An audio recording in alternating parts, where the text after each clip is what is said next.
So hello mga higala no, di ana pud ko karon dinhi sa Davao City Coastal Road. So nindot kaayo diri mga idol no.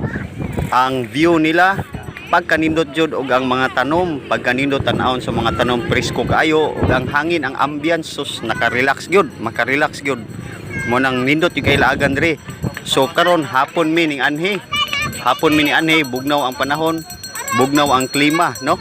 Ang hangin bugnaw-bugnaw, presko kayo. So hapon mi ni anhi. Siguro nindot yun kayo mo anhi og gabi kay way adlaw mga idol. So kung gusto mo makalaag diri no, anhi lang mo diri o gusto mo mag-relax no, kay naka-relax gyud kaayo mga idol no. Tanawa nindot kayo, gaan kay mo hunahuna diri. So kana lang mga idol, o sa mga gusto pa sa mga inani nga video, so paki-subscribe o click na din ang notification bell, paki-like og share. So thank you mga idol sa mga nag-share.